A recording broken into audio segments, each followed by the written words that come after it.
एकत्वम की जब हम बात करते हैं तो देखो एकत्वम 3 तरह का है मुख्य रूप से। और भी दृष्टिकोण होंगे लेकिन मुख्यतः 3 दृष्टिकोण है एकत्वम को देखने के लिए।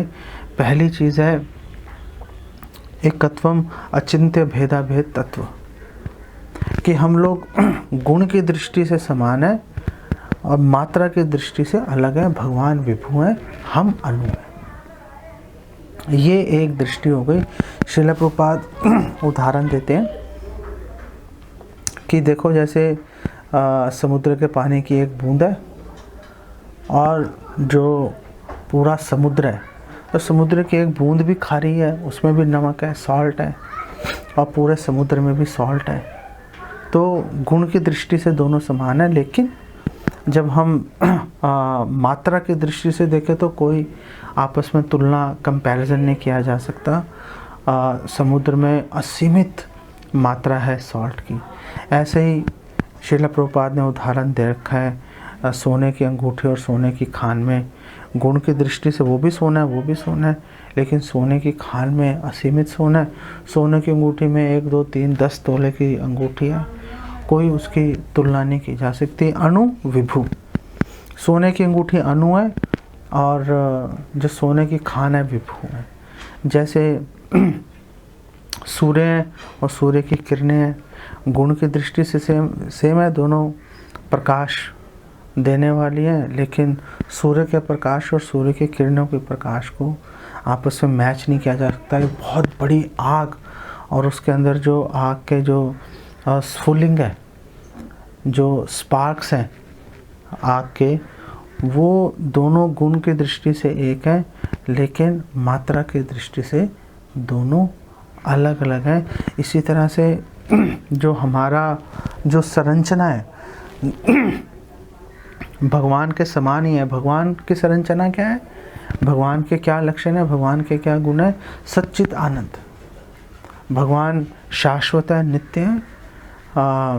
भगवान चित, भगवान को सब ज्ञान प्राप्त है, और आनंद, हमेशा भगवान आनंदित रहते हैं। इसी तरह से हम लोग भी सच्चिद आनंद है, लेकिन बहुत ही क्षुद्र तुच्छ मात्रा के अंदर। इसीलिए हम लोग माया के बेसिकली वशीभूत हो जाते हैं।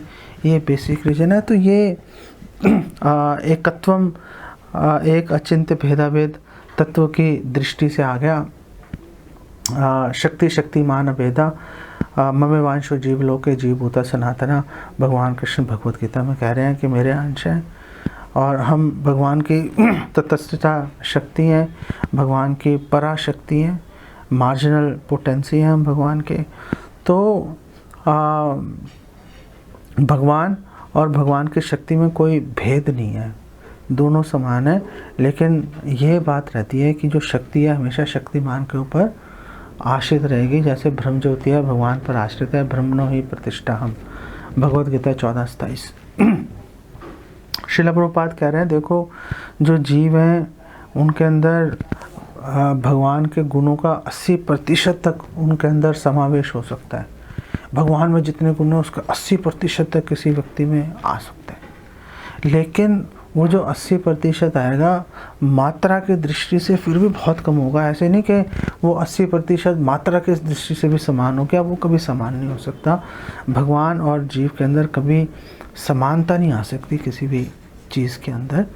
तो वो 80% संख्या में आ जाएगा, लेकिन परिमाप में मात्रा के अंदर हमेशा तुच्छ ही रहेगा जीव के अंदर, और भगवान के अंदर असीमित भाव रहेगा।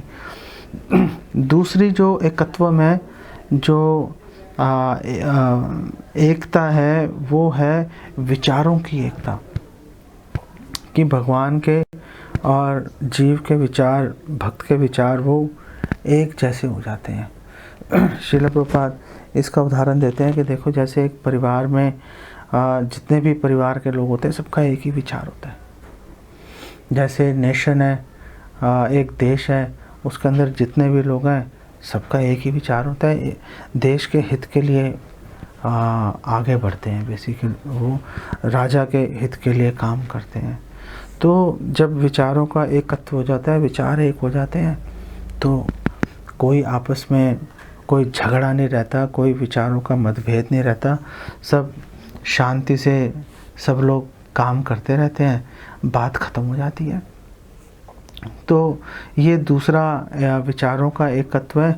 और तीसरा जो एकत्व है वो ये है कि हमारे पूर्ववर्ती आचार्य एक्सप्लेन कर रहे हैं कि जिस प्रकार जो संबंध के तौर पर एक है, जो जीव और भगवान का संबंध है वो इतना गाढ़ा है कि एकत्व है उसके अंदर, संबंध के अंदर।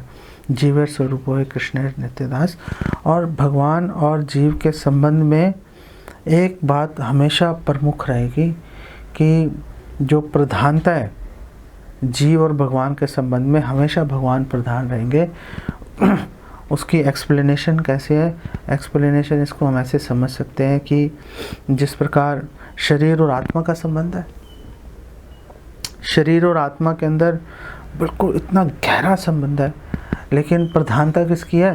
प्रधानता आत्मा की है। ऑफ कोर्स आत्मा है तो शरीर की वैल्यू है, आत्मा निकल जाएगी, शरीर बेकार है, उसको जलाना या दफनाना पड़ेगा उसको, फिर उसकी कोई कीमत नहीं रह जाती। तो ये तीन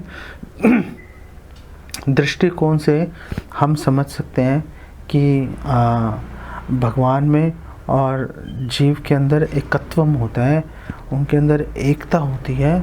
और श्रील प्रभुपाद जो बहुत ही क्लियरली उन्होंने शब्दार्थ में भी एक्सप्लेन किया है कि ये गुणों के आधार पर एकता की यहाँ पर बात की जा रही है।